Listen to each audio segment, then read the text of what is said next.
You live in Melbourne, and Melbourne is like the live music capital of the whole world. And there are so many bands, musicians, and stuff. So it's really, I can imagine it's super hard to even be noticed. And like, I'm not even talking about being taken seriously. So do you have any thoughts on that at all? I think for starters, I think it's definitely like an internal thing that you kind of have these sort of internal battles. And I think because the new project that I'm doing is just me, so it's sort of all the pressure is on me to kind of motivate myself and get things going. And if I don't do it, there's no one else kind of chasing my tail. So I put a lot of pressure on myself, I suppose, and I kind of just tried to take as much as I could learn from Seattle Fix before and apply that going forward. And yeah, I think there is an element of wanting to be noticed and tell people that it's not just a hobby. Like this is something I actually want to take seriously. And I think for a lot of people, it's sort of like, oh, that's great that you're in a band and you're writing music. It's nice to have a hobby. And that sort of thought with me was like, well, what if I don't want it to be just a hobby, and Mhm. I want to take to the next step. And I think trying to address what you need to do next by yourself is a very overwhelming thought, and just trying to figure out and breaking down everything you need to do to just get out there in the first instance. So just planning the release, and obviously you know what's involved in that as well with Mhm. your background. So yeah, this is a massive learning curve, I think, for me. But the thing that sort of gets me through it is kind of staying focused and having little goals that you're sort of just working towards. Like, this month I'll do this, and then and every couple of months you're just ticking off things that you want to achieve, as opposed to I want music to be, my the main source of income for me, and I just want to do music. That is just such a big goal to set without kind of breaking it down further. So I think it's just, Mhm. for me, it's like I know that music is not just a hobby for me. I want to put everything I can into it, and that's sort of my plan at the moment. Even though it just means I've got a lot on my plate all the time, I think that's kind of how it needs to feel. So you can kind of really feel fulfilled. My worst case for me is to sort of look back in 10 years and go, oh, I wish I put more into the music, or I wish I put in more time. And I was kind of battling with that in Seattle Fix with sort of work commitments, and I had a lot on my plate, and it was really hard for me to make decisions, which way to go, because obviously, if you kind of take a step back from music and it's more sort of just a hobby, Mhm. then it opens up avenues in other parts of your life. So it was really tough to kind of step back from that band and now have a think and go, actually, you know what? I want to put everything into this new music project and see how far it gets. So I Okay. suppose yeah, that's kind of what I'm sort of thinking at the moment. Cool.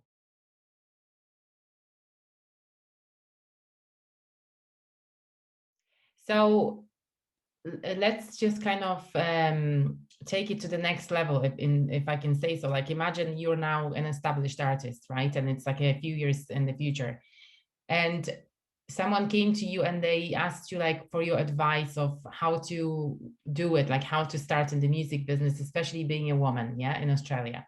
What would you Yeah. tell them? What would you tell them to especially kind of be careful about or look out for, or on what to concentrate on so that they can, launch this project? I think I would tell them that there is no secret recipe or formula that will guarantee you to get anywhere. I think a lot of it at the end of the day is just, if it's something you want to do and something you feel really strongly about, and you connect with, on a very deep level, then that should be enough to kind of fuel your fire, no matter how far you get, you know. So I think it's, yeah, very important that uh, females are represented. It sort of challenges this sort of traditional stereotypical role, of females. So I think the more role models we see, like the people I mentioned before, it kind of, provides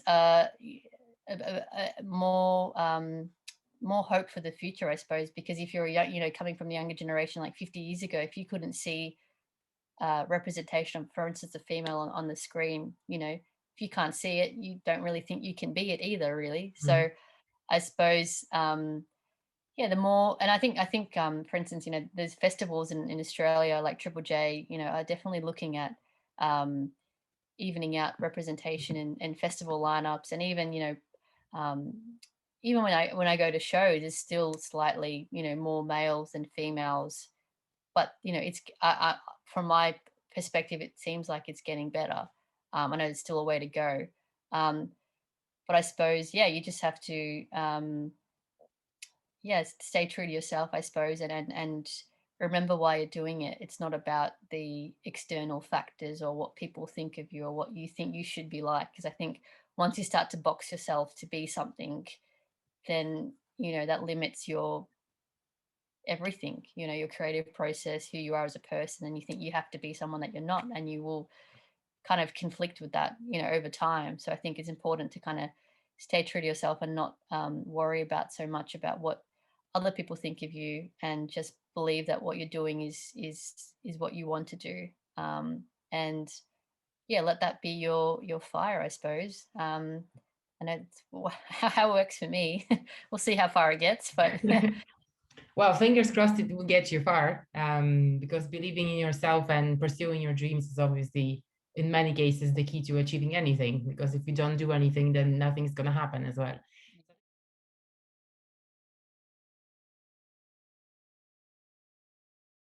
What's so far the best thing that's happened to you in the with music?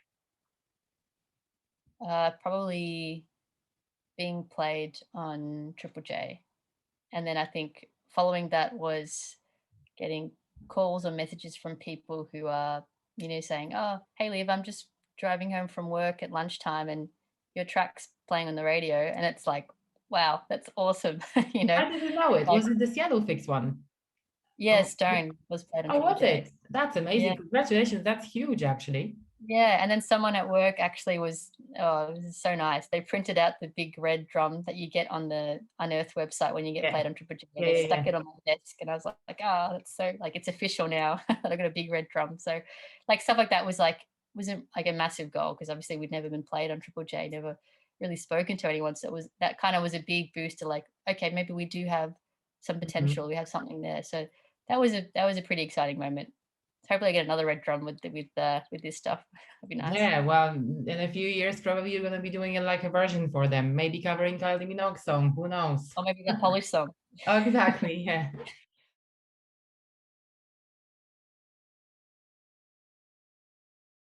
Yeah, it's something about, like, I think, yeah, just part of the process. I think when you're, planning a whole year of releases, part of enjoying the process is not just about the song being released, but also, the fun things like video clips and Mm. and playing the live show. So I'm just, yeah, as I said, just trying to take in everything I can and every opportunity with the new project. And like I just got asked to play a gig at the Workers Club in 2 weeks. And I Wow, said, that's amazing. That's a great yeah, place.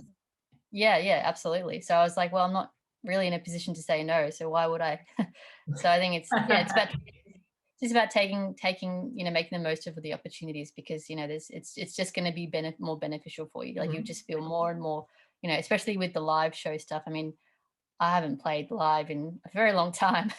So, it's been years, and I'm sure, others are in the same boat. So, yeah, it's a bit of a strange time for everyone to kind of go back into the live sideshow of things. So, the best thing you can do is practice, and that is by playing shows. So, yeah, the answer is yes to all live shows if anyone else wants to ask me. That's the spirit.